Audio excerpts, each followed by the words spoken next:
Assalamualaikum warahmatullahi wabarakatuh. Alhamdulillahirabbil alamin. Alhamdulillahilladzi hadana lihada wa ma kunna linahtadiya laula an hadanallah. Asyhadu an la ilaha illallah wahdahu la syarikalah wa asyhadu anna Muhammadan abduhu wa rasuluhu la nabiyya ba'dah. Rabbana la tuzigh qulubana ba'da idh hadaitana wa hab lana min ladunka rahmah innaka antal wahhab. Allahumma salli wa sallim wa barik ala sayyidina wa habibina wa azimina wa nabiyyina Muhammad. Rabbi syrah li sadri wa yassir li amri wa halul 'uqdatan min lisani yafqahu qawli. Teman-teman sekalian, alhamdulillah kita panjatkan kepada Allah Subhanahu wa taala untuk nikmat yang Allah berikan kepada kita, kepada bangsa Indonesia, dan mudah-mudahan kita juga sebagaimana diberikan nikmat, tapi juga Allah memberikan kita kemampuan untuk bisa mensyukuri nikmat Allah. Karena nikmat yang tidak disyukuri itu akan berujung dengan malapetaka dan penyesalan.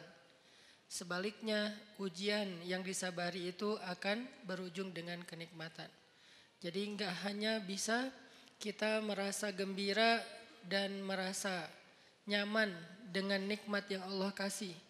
Karena nikmat yang Allah kasih kepada kita kalau tidak diiringi dengan rasa syukur, dengan ekspresi syukur yang tepat, justru nikmat itu akan sedikit demi sedikit membawa kita kepada kehancuran.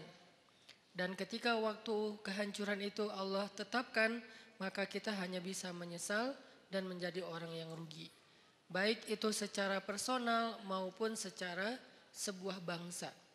Kalau bangsa ini diberikan nikmat kemerdekaan, bangsa ini diberikan nikmat untuk bisa keluar dari banyak masalah, banyak tekanan, banyak peristiwa-peristiwa besar termasuk pada tanggal 30 September dan seterusnya.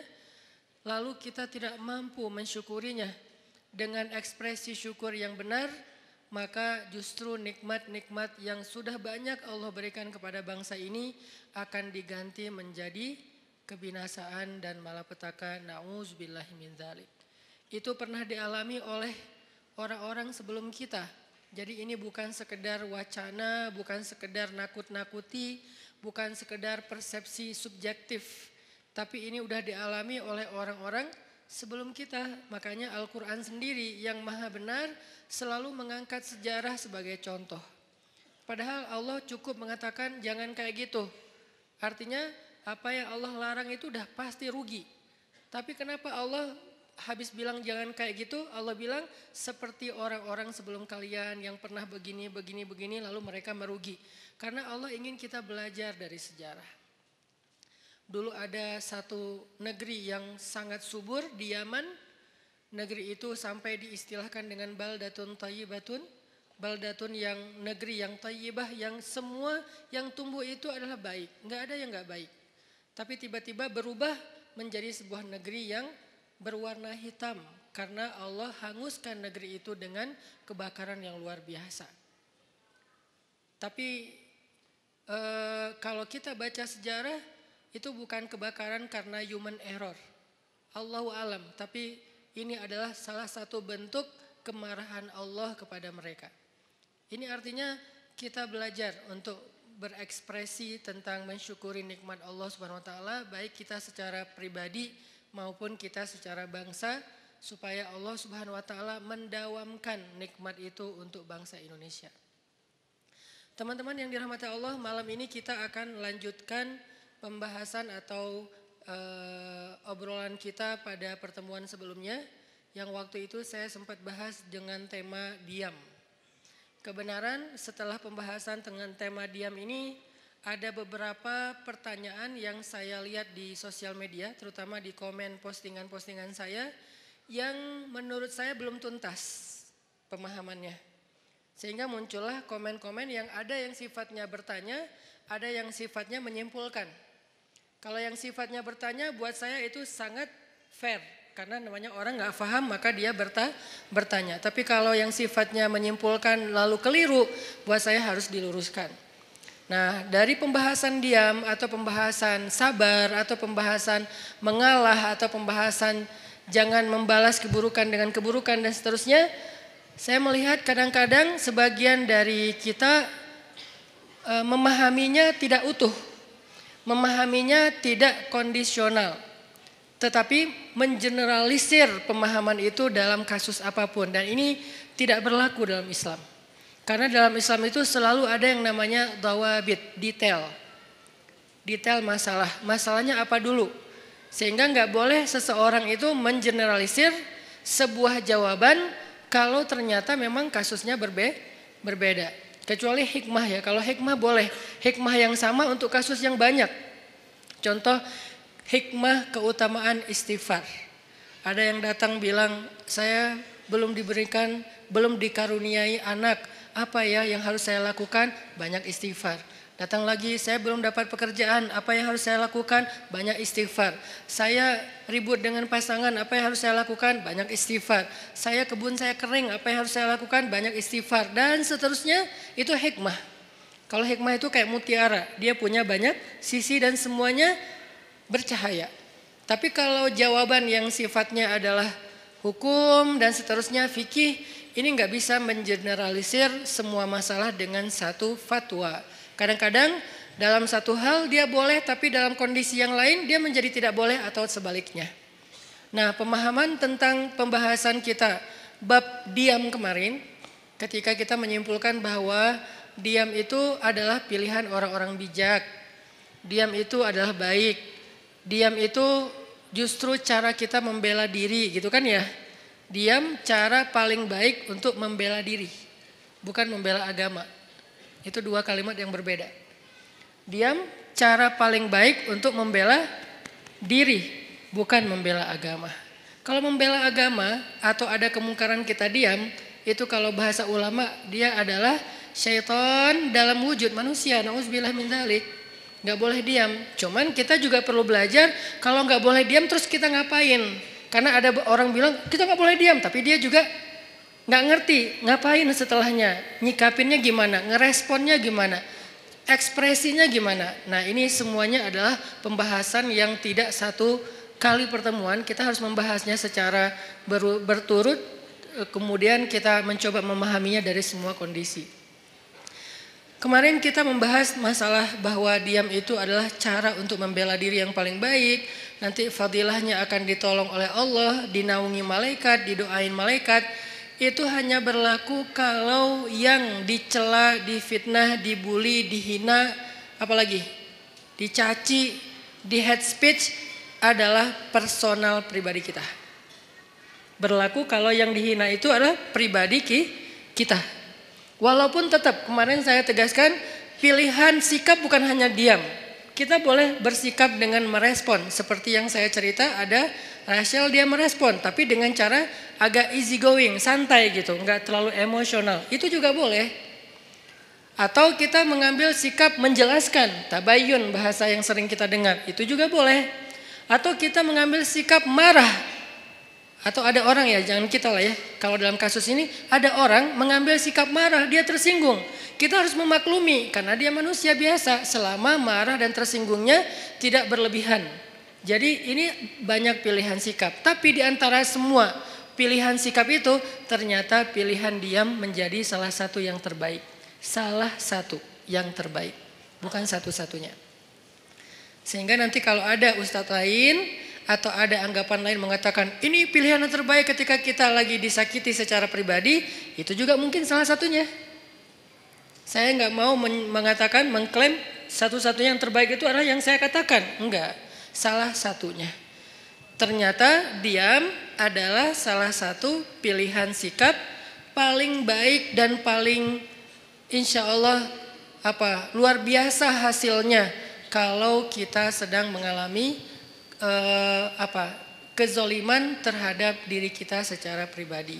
Tapi terhadap orang yang dalam tanggungan kita, keluarga kita, orang tua kita, pasangan kita, anak kita, saudara kita, bahkan saudara seiman kita, itu beda lagi.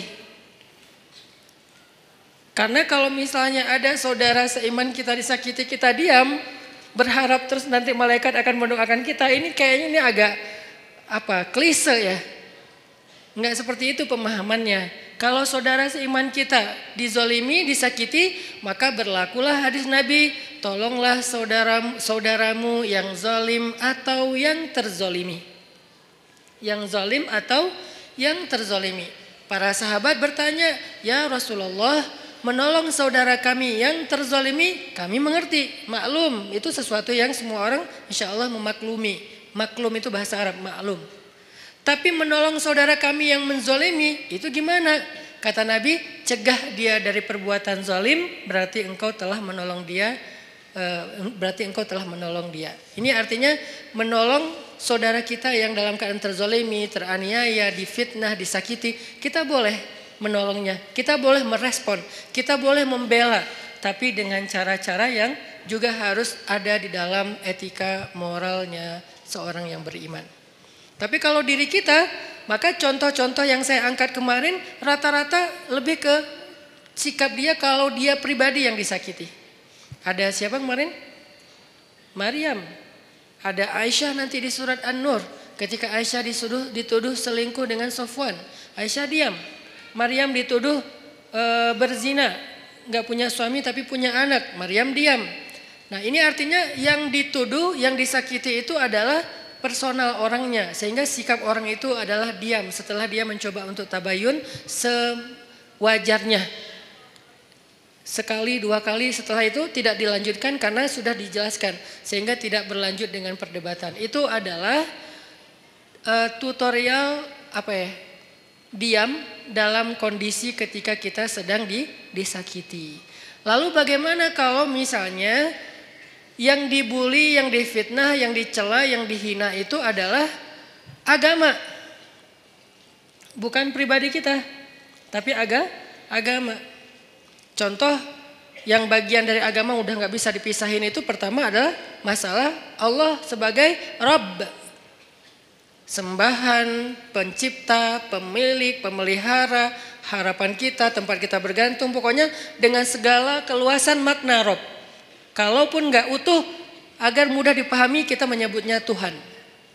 Walaupun itu bukan kalimat yang bisa menjelaskan secara utuh dari makna Rabb. Tapi setidaknya sedikit menjelaskan kepada kita, oh Allah berarti Tuhan. Kalau Allah sebagai Tuhan yang dicela gimana? Kalau Nabi sebagai Rasulullah, kekasih Allah, teladan kita, kekasih kita yang dicela gimana? Kalau syariat yang dicela gimana? Kadang-kadang bukan dicela secara langsung, tapi dibikin jadi tidak berharga. Itu juga mencela kan? Ada hal yang sakral dalam agama dibilang sesuatu yang biasa aja. Ini nih sesuatu pencelaan dengan cara yang tidak langsung terhadap agama. Nah, gimana kita responnya? Apakah kita diam? Apakah kita merespon? Terus gimana cara kita ngerespon? Itu yang akan kita bahas pada malam ini. Jadi bisa dibilang malam ini tuh kayak diam part 2 lah.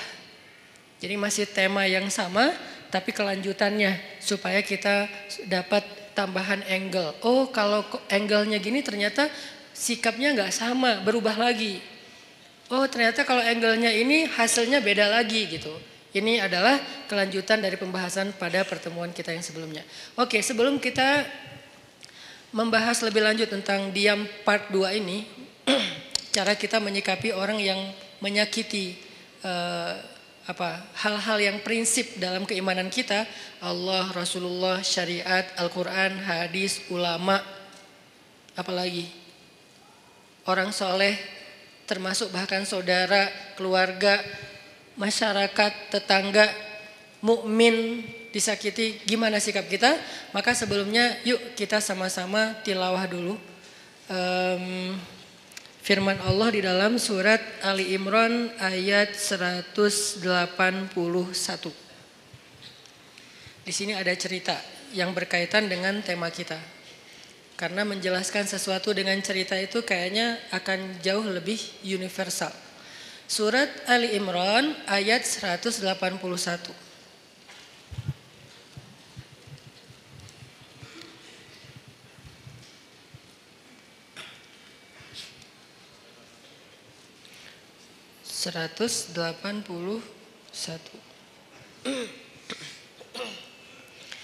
A'udzu billahi minasy syaithanir rajim. Silakan.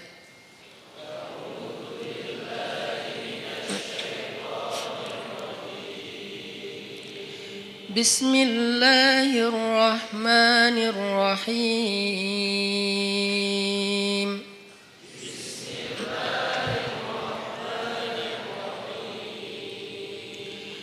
لقد سمع الله قول الذين قالوا إن الله فقير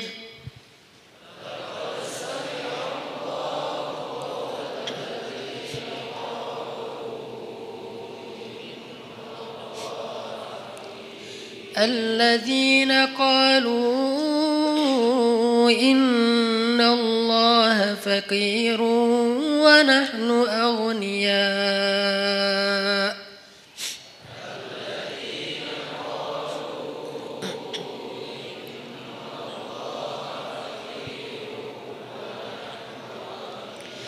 سنكتب ما قالوا وقتلهم الأنبياء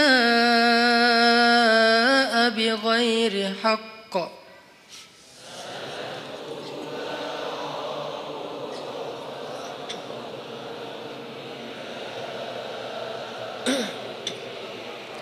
ونقول ذوقوا عذاب الحريق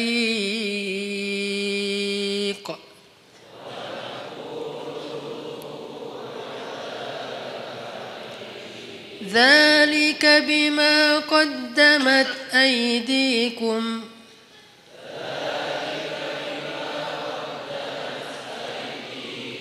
وأن الله ليس بظلام للعبيد.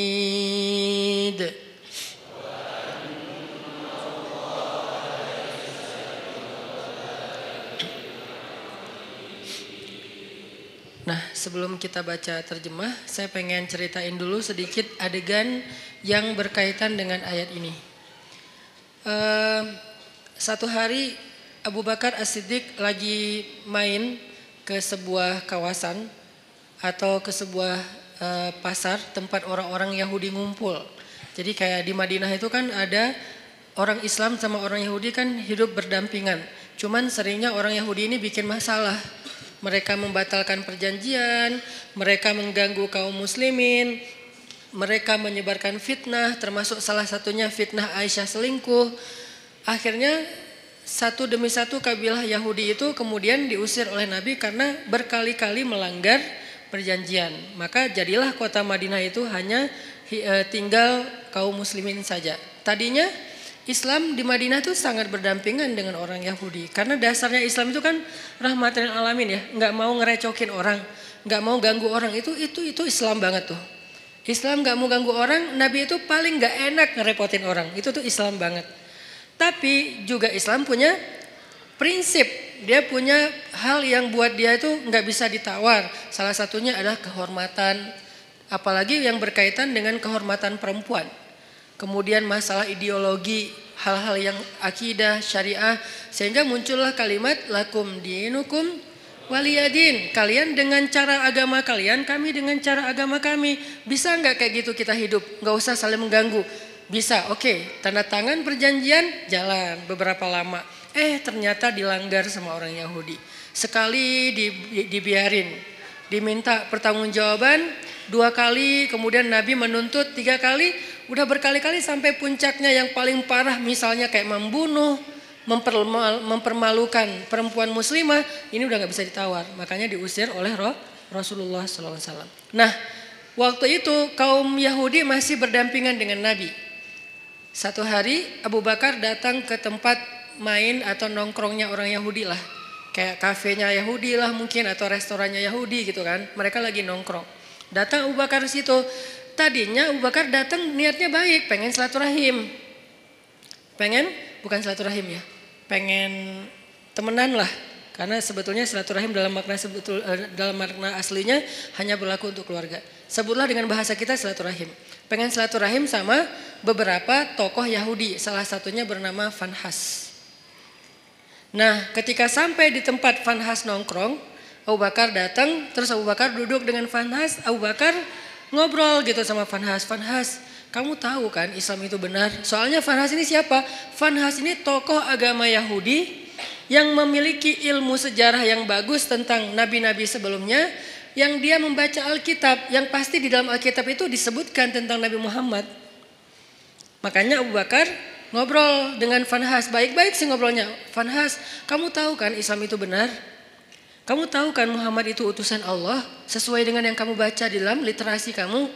Kata Fanhas, ya emang kenapa? Terus kenapa kamu gak ikut aja, gak beriman? Cuma nanya doang gitu, bukan maksa. Apa jawaban Fanhas?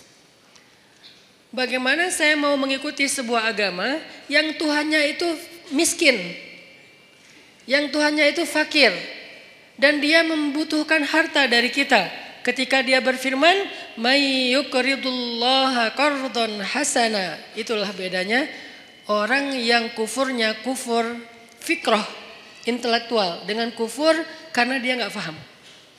Kalau orang yang kufur nggak paham, kita toleran banget. Orang-orang yang nggak suka dengan syariah karena dia nggak paham, kita toleran banget. Ya udah nggak apa-apa, nggak maksa. Dia nggak mau menjalankan syariat nggak apa-apa. Tapi kalau dia mempengaruhi orang lain dengan sebuah propaganda, dengan framing negatif, dengan hal-hal yang membentuk opini publik yang salah, nah ini dalam Islam perlu diluruskan. Kalau di dalam masyarakat lingkungan bangsa kita tuh kayak beberapa tokoh sekuler liberal, salah satunya yang kemarin sempat rame bilang menghafal Quran udah nggak penting gitu kan. Ya mungkin dia kurang baca sejarah juga menurut saya, padahal itu sejarah yang paling simpel sih, nggak harus jadi ahli. Bahwa di masa Nabi selain udah ada penghafal Quran, Nabi juga menyuruh sahabat untuk menulis Al-Quran.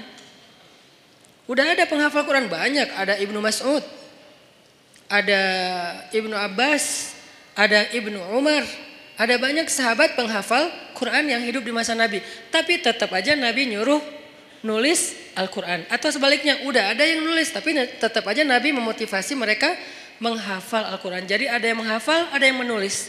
Cuman belum dijilid kayak gini. Ini namanya mushaf. Kalau belum dijilid namanya nuskhah. Kalau udah dijilid namanya mushaf. Sudah satu jilid. Sehingga dari Al-Fatihah sampai Al-Ikhlas, An-Nas udah ada di sini semua gitu. Baik berbentuk fisik ataupun berbentuk platform digital kayak yang di handphone dan seterusnya. Dulu di masa Nabi belum dijilid, masih lembaran-lembaran yang terpisah. Ada yang ditulis di kulit binatang, ada yang ditulis di pelepah pohon, ada yang ditulis di batu. Sehingga sahabat-sahabat itu mendapatkan Al-Quran nggak utuh 30 juz. Lagian kan Al-Quran belum turun 30 juz kan? Baru turun sejuz, 5 juz, 10 juz, kan bertahap tuh. Sampai akhirnya turun total sebelum Nabi wafat 30 juz. Sehingga sahabat kalau baca Quran ada yang cuman di rumahnya itu 2 lembar. Ya udah itu aja terus yang dibaca. Soalnya dia nggak hafal. Ada sahabat yang baca Quran 1 juz. Ya udah itu aja yang dihafal, yang dibaca. Baru kemudian dijilid pada masa Abu Bakar As-Siddiq atas inisiatif dari Umar bin Khattab. Kata Umar, ya Abu Bakar, kenapa nggak kita jilid aja Al-Quran supaya nggak berceceran di mana-mana? Kata sahabat yang lain, ya Umar, gimana kita mau melakukan sesuatu yang tidak dilakukan Nabi? Ini pertanyaan sering muncul kan sekarang. Ngapain kita lakukan sesuatu yang nggak dilakukan Nabi? Kata Umar, seandainya Nabi masih hidup, pasti Nabi akan mengatakan ini baik. Kalau bahasa orang yang lebih fanatik lagi sekarang, tapi kan Nabi nggak melakukan. Seandainya itu baik, kenapa Nabi nggak ngelakuin? Berarti apa yang Nabi nggak lakuin berarti nggak baik. Nah ini nih pemikiran nggak terbuka. Umar itu orang yang sangat open minded banget. Sehingga dia banyak nyampain gagasan-gagasan yang justru kayak sesuatu yang baru gitu di zaman itu. Lalu akhirnya setelah disyurokan oleh para sahabat, mereka sepakat bahwa ini baik, maka dilakukanlah proses penjilidan Al-Quran pertama di masa Abu Bakar. Kemudian diulangi lagi, lebih teratur lagi di masa Utsman bin Affan. Karena di masa Utsman itu ada semacam polemik soal tata cara membaca Al-Quran. Karena banyaknya orang non-Arab yang masuk Islam, lalu mereka salah dalam membaca ayat-ayat secara huruf, secara baris. Kalau baris saja masih mending, ini hurufnya salah. Kenapa huruf bisa salah Ustadz? Karena dulu Al-Quran itu tulisannya nggak ada titik. Kalau sekarang kita nyebut Arab gundul itu nggak ada baris ya. Kalau dulu tuh lebih gundul lagi. Bukan hanya nggak ada baris tapi nggak ada titik. Jadi shin dengan sin itu sama-sama nggak punya titik. Shad dengan dot itu sama, nggak ada titik. Lo dengan to sama, nggak ada titik. Ba, ta, sa sama, nggak ada titik. Jadi linusabbita bihi fuadak bisa dibaca linubayyina bihi fuadak. Jauh kan? Linusabbita bihi fuadak untuk kami teguhkan hatimu dengannya bisa dibaca linubayyina bihi fuadak untuk kami perjelas maksud di dalam hatimu dengannya. Itu jauh banget perbedaannya. Kenapa? Karena tidak ada titik. Akhirnya banyak orang non-Arab yang masuk Islam di masa Utsman salah membaca huruf. Jadi Al-Quran itu agak banyak kesalahan. Dan itu rame yang membaca dengan cara yang salah. Akhirnya Utsman berinisiatif untuk mengumpulkan lagi cara baca yang tadinya 10 huruf menjadi 1 huruf. 1 huruf menjadi 10 qiraat dan seterusnya itu pokoknya rumit lah pokoknya. Sejarahnya rumit. Intinya di zaman Nabi itu udah ada smartphone dalam bentuk tulisan di lembaran-lembaran. Atau kenapa tetap dianjurkan menghafal Quran? Ini jawaban paling logis menurut sejarah. Belum lagi nanti ada jawaban dari sisi spiritual. Bahwa menghafal Quran itu fadilahnya luar biasa. Kita tuh dapat mahkota di padang mahsyar. Hanya orang yang tidak beriman atau ragu dengan janji Allah dan Rasul yang gak peduli dengan hal kayak gini. Bahwa nanti dia akan pakai mahkota cahaya di padang mahsyar. Dia bisa menyelamatkan 10 keluarganya. Gak bisa nyelamatin saudara kita, keluarga kita 10 orang dengan membawa smartphone. Di padang mahsyar ya Allah, di smartphone saya nih ada Al-Quran. Boleh gak saya selamatin keluarga saya? Jangankan keluarga, mantan aja gak bisa. Coba gimana? Jadi memang ada fadilah tertentu walaupun kita mungkin yang ngomong kayak gini juga belum tentu hafal Al-Quran dengan ayat yang banyak. Tapi setidaknya saya tuh selalu respect banget sama yang menghafal Al-Quran dan menganjurkan. Sampai anak saya sekarang 3-3-nya sekolahnya khusus tahfiz. Karena saya berharap mereka gak seperti saya. Yang baru serius ngafal Al-Quran pas udah gede. Mereka harus tuntas dulu Al-Quran. Sisanya boleh belajar sains, belajar apapun lah. Kan dulu ulama-ulama saintis Islam itu hafiz ya rata-rata ya. Jadi kayak ngafal Quran tuh bukan buat mereka bukan karena mondok, bukan jurusan agama. Itu emang udah kayak jadi jadi budaya yang soleh di antara masyarakat Islam. Aisyah pondok tahfiz, Maryam pondok tahfiz yang pulangnya sebulan sekali. Yang saya cerita saya juga kadang-kadang bete gitu, nggak bisa ketemu anak. Tapi harus sabar. Yahya masuk TK tahfiz. Yang dari TK itu udah mulai belajar tahsinnya pakai bahasa Arab, bukan pakai bahasa Indonesia. Dia menghafal huruf pakai bahasa Arab. Yang saya pernah sekali tampilin di YouTube ya. Yang alifun Allah kayak gitu-gitulah, saya juga nggak hafal, dia hafal. Artinya saya respect banget dan berharap banget anak-anak menghafal Quran untuk nyelamatin saya nanti di akhirat gitu. Karena saya ngerasa kayak siapa tahu kalau saya belum pantas masuk surga dan belum cukup amalnya disyafaatin oleh pastinya setelah Rasulullah SAW adalah anak yang hafiz. Gak bisa pakai smartphone, gak bisa pakai Google Drive untuk menyelamatkan keluarga kita di padang mahsyar. Apalagi dapat mahkota. Tapi menyimpannya di smartphone Google Drive boleh-boleh aja, ikhtiar kita untuk memudahkan mendapatkan Al-Quran ketika mau dibaca. Gak masalah pakai smartphone, cuman menghafal dia pasti punya kelebihan sendiri. 1 huruf yang dihafal itu pasti beda. Nah ini adalah orang-orang yang pemikirannya membahayakan, ngaco. Nah Fanhas sama. Orang-orang yang tidak beriman tapi dia mempengaruhi orang lain dengan kesalahpahaman terhadap kebenaran. Itulah Fanhas. Sehingga dia mengatakan Allah itu fakir, kami itu kaya. Dan itu bukan kata saya loh ya, kata Fanhas. Orang-orang yang awam kan gampang percaya yang gini-gini. Karena Allah berfirman, "May yuqridullaha qardan hasana fayudha'ifahu ad'afan katsira." Siapa yang meminjamkan harta terbaiknya kepada Allah, nanti Allah ganti berlipat ganda. Kalimatnya Makanya saya kan pernah posting, yuk kita pinjamkan harta kita kepada Allah. Ada yang komen kan, Allah kok minjam. Ini Ustadz makin lama makin aneh ngomongnya, ngelantur ke sana kemari. Itu bukan kata-kata saya, kata Al-Quran. Tapi kalimat meminjam di sini bukan Allah nggak punya harta. Apa maksud dari kalimat meminjam di sini? Allah pengen ngejamin bahwa harta kita itu nggak hilang, cuma dipinjam bentar, entar dibalikin lagi. Itu maksudnya. Kalau Allah minta kan berarti hilang dong. Kalau Allah pinjam entar dibalikin lagi, dan Allah itu nggak pernah ingkar janji. Ditambah lagi ada kalimat Allah ngebalikinnya nggak sesuai dengan yang dipinjam, dibalikin berlipat kali, berkali lipat. Karena tadi kebalik jadi kebalik juga kata-katanya. Dibalikin berkali lipat. Nah di situ juga dikritisi sama si Vanhas. Kata Vanhas, kalau gitu Allah menggunakan sistem riba dong. Kan kita nggak boleh riba. Allah melarang kita riba, tapi dianya sendiri pakai cara riba. Gara-gara dia lagi butuh duit, nggak punya harta, minjam ke kita biar kita mau, akhirnya dia pakai cara riba. Nggak fair dong Allah kalau kayak gitu. Marah Abu Bakar. Langsung ditonjok sama Abu Bakar Vanhasnya. Gubrak. Wah, Abu Bakar aja yang selama ini kalem, diam aja. Orangnya sabar kalau dirinya yang, kebayang gak ketika di Mekah Abu Bakar itu dikeroyok orang gara-gara ngebelain Nabi. Sampai saking dahsyatnya mereka mengeroyok Abu Bakar, itu wajah Abu Bakar tuh hancur dan gak dikenali. Kamu siapa Abu Bakar? Kok jadi gitu? Mukanya tuh hancur. Abu Bakar terima digituin. Tapi ketika Allah dihina sama Vanhas, wah itu digebukin terus-terusan sama Abu Bakar. Sampai Vanhas dibela rame-rame, terus Abu Bakar pulang. Vanhas datang ke Rasulullah SAW bilang, ya Muhammad, lihat nih apa yang dilakukan sahabat kamu kepada saya. Ini yang kamu bilang Islam, yang katanya damai segala macam. Siapa yang melakukan itu? Abu Bakar. Rasulullah aja gak percaya. Abu Bakar? Kalau Umar, Nabi percaya.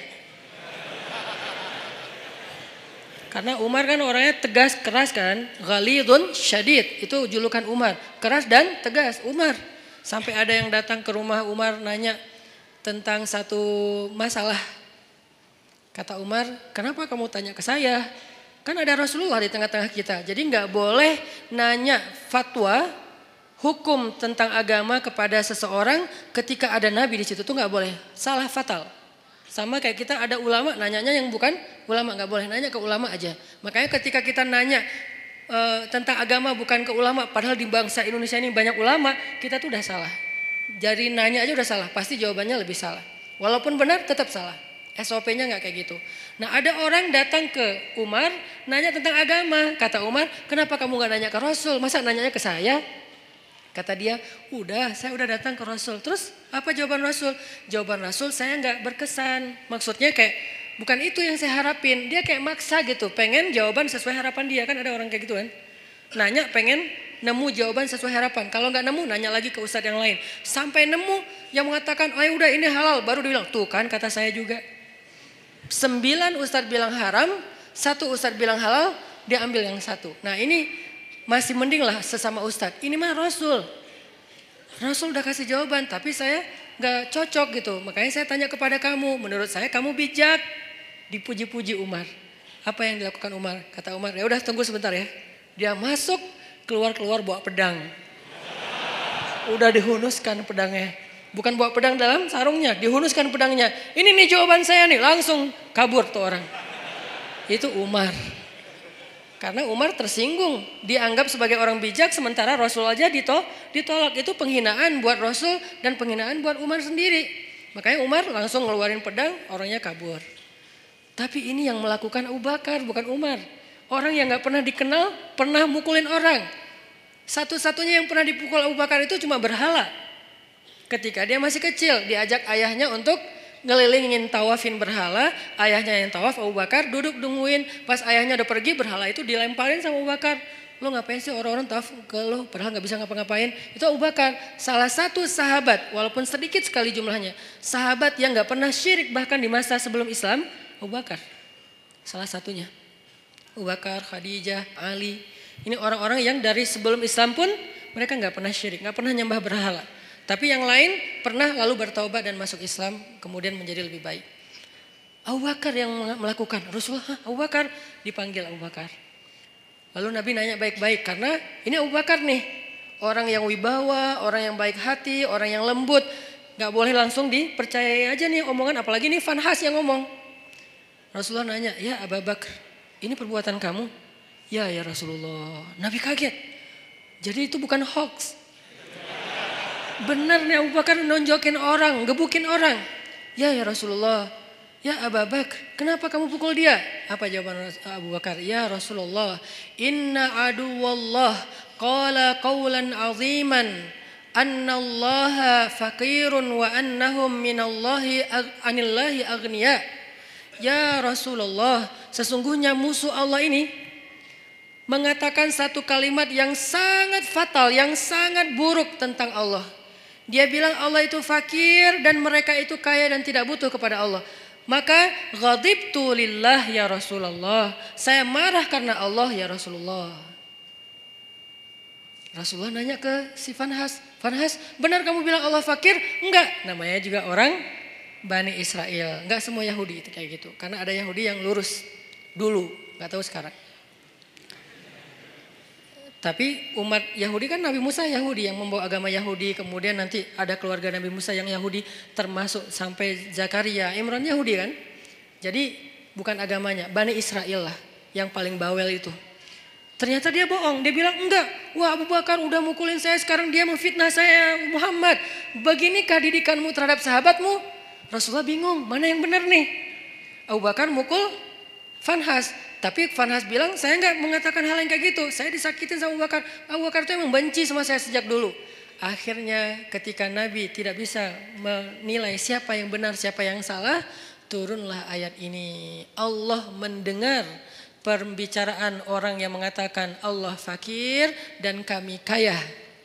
Dengan segala macam kemarahan Allah juga. Allah juga marah tuh. Di sini Allah kayak bilang aku juga marah bukan Abu Bakar doang kata Allah. Jadi Abu Bakar kayak dibela gitu sama Allah, Abu Bakar bareng kita marah sama dia. Gitu. Kan keren ya Abu Bakar ya di situ ya. Sampai Allah mengatakan apa tadi ayatnya teh? Wa naqulu dzuqu adzabal harik, dan kami balas ucapan mereka dengan kalimat dzuqu adzabal harik, rasakan azab yang membara. Itu tuh ancaman Allah kepada Fanhas nanti di akhirat. Artinya Allah tuh merestui Abu Bakar marah.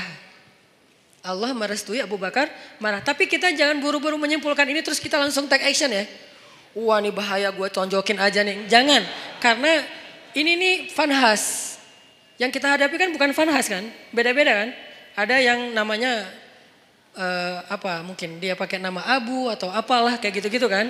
Ini gak boleh difanhasin. Karena kalau dia difanhasin nanti jadi rame. Islam malah yang jelek juga kan. Makanya ya hadapi aja dengan argumentasi ilmiah. Hadapi aja dengan penjelasan yang meluruskan persepsi kepada masyarakat. Gak usah terpancing. Biarkan harusnya hukum yang bergerak di situ. Karena emang kewajiban seorang yang memegang hukum. Penguasa. Kalau dia gak mengambil tindakan hukum. Dia bertanggung jawab di hadapan Allah SWT. Dalam arti membiarkan orang menghina Allah, Rasulullah, agama Allah. Membiarkan saja dosa karena dia mampu untuk mencegah, untuk menyikapinya, untuk menghukum dengan cara yang terbaik. Di zaman Umar ketika Umar jadi khalifah ada tuh yang kayak gitu tuh. Suka nyebarin hal-hal yang kayak aneh nyeleneh tentang agama. Asalnya dari Irak. Dia ini emang tokoh liberalnya Irak lah. Dia nyebarin fitnah tentang makna ayat Al-Quran. Saya lupa tapi ayatnya apa nanti saya cek lagi. Tapi dia kayak bikin keraguan orang terhadap kebenaran Al-Quran. Kalau dalam bahasa ulama ini disebut dengan istilah syubhat. Makanya ada istilah raddus syubhat, menolak membantah syubhat-syubhat tentang agama. Ada yang mengatakan misalnya ternyata melakukan hubungan walaupun tidak halal, tidak resmi, tidak dalam akad nikah asalkan sama-sama rela itu sesuatu yang dibolehkan. Ini namanya syubhat. Menyebarkan fitnah tentang agama di tengah-tengah masyarakat. Ini fatal banget dalam sebuah sebuah bangsa atau masyarakat. Di zaman Umar ada orang kayak gitu. Kalau kita baca sejarah kekhalifahan Umar itu luar biasa loh. Ada orang yang dideportasi karena terlalu ganteng. Selebgram terlalu ganteng dan itu nggak ada hasil editan. Kalau saya kan ngeditnya lama kan ya, pakai editor terbaik lah Rifat. Tapi kalau ini nggak perlu diedit, udah emang ganteng. Rambutnya ikal sepundak. Keren banget. Sampai saking gantengnya dia, cewek-cewek gak mau nikah kecuali sama dia. Kan kasihan banget cowok yang lain ya. Gak mau nikah kecuali sama dia. Sampai ada cewek-cewek bikin syair tentang dia. Kayak bikin lagu gitu tentang dia. Di aransemen dengan cara-cara yang berbeda-beda. Ada syair isinya gini. Seandainya tempat tidurku hangat bersama dengan dia. Coba. Syair jahiliyah namanya. Aku ingin tempat tidurku terasa hangat bersama dia. Sampai gitu terdengar oleh Umar. Nauzubillah, kata Umar, innalillah, astagfirullah. Umar kan suka keliling-keliling gitu kan. Pas dengar itu Umar nanya kepada kayak kabinetnya, siapa cewek itu? Dia fansnya. Siapa cowok yang disebut di situ? Itu. Akhirnya dipanggil cowok itu ke tempat Umar. Kemudian Umar melihat, ganteng. Emang ganteng gitu. Kenapa kok cewek senang sama dia? Gantengnya di sebelah mana ya? Akhirnya Umar berkesimpulan yang buat dia makin ganteng itu emang mahkotanya adalah rambut. Rambutnya adalah mahkota. Akhirnya kamu tahu kesalahan kamu apa? Apa wahai Amirul Mukminin? Kamu terlalu ganteng. Salah saya apa? Kan saya takdirnya lahir seperti ini, Ci. Ya udah sekarang kamu harus dikurangi kegantengannya sedikit biar nggak jadi fitnah. Itu tuh di zaman Umar ada yang kayak gitu kejadiannya. Coba kayak gitu-gitu aja diurus oleh negara loh. Demi supaya kan tugas seorang pemimpin itu adalah menjamin rakyatnya itu tidak terjadi masalah kan, termasuk masalah moral. Ini kan masalah moral yang nanti merusak juga masalah spiritual, iman, ibadah kan jadi nggak khusyuk ngingat dia terus lagi sholat. Makanya nggak boleh. Nah akhirnya kata Umar, kamu harus dikurangin kegantengannya. Caranya dipotong rambutnya. Astagfirullahaladzim, digundul, dipotong sampai habis. Akhirnya ini hak saya gimana? Hak kamu adalah kamu akan dibayar oleh negara. Gara-gara dipotong rambut dibayar oleh negara. Akhirnya dia dipotong rambut. Besok datang lagi. Karena rambutnya udah habis kan malu kan rambut udah habis. Dia pakai sorban. Datang ke Umar. Kata Umar ini lebih ganteng. Ternyata pakai sorban malah lebih keren lagi gitu. Aduh Umar bingung nih gimana diapain. Masa dibuka sorbannya kasihan mempermalukan. Islam itu menjaga banget hak orang lain. Gak mau mempermalukan. Dia tetap rambutnya dihabisin. Tapi jangan dibiarin kelihatan orang banyak. Karena itu malu. Soalnya itu kayak aib kalau di Arab rambutnya pelontos gitu. Itu aib. Sehingga akhirnya dikasihlah sorban. Malah makin ganteng. Umar bingung. Akhirnya Umar memutuskan dia harus dideportasi ke sebuah kampung yang isinya nenek-nenek. Kampung itu nenek-neneknya pas dia datang, gitu. Kan parah juga nih nenek-nenek. Akhirnya dia dideportasi ke luar negeri yang kampungnya isinya orang ibu-ibu tua. Yang dia atas tindakan itu dia digaji oleh pemerintah. Ini adilnya Islam, hukum tegak tapi fair. Hukum tegak tapi fair. Dia nggak hanya dideportasi terus biarin dalam keadaan terlunta-lunta, enggak. Dia dikasih gaji oleh pemerintah. Tapi dia sendiri di tempat yang terasing. Tiba-tiba ibunya di kota Madinah datang ke Umar dan mengatakan, celaka engkau wahai Amirul Mukminin. Kenapa saya celaka ibu? Kata Umar. Karena engkau duduk bersama anak-anakmu, putra-putramu dan engkau bersama dengan mereka dalam keadaan nyaman, bahagia. Tapi engkau memisahkan saya dengan putra saya. Siapa putra ibu? Fulan _ Fulan. Oh yang selebgram itu? Iya. Ya udah ibu maunya apa? Saya jauh dari putra saya kangen dengan putra saya. Kamu tahu nggak sih rasanya kangen gitu kan?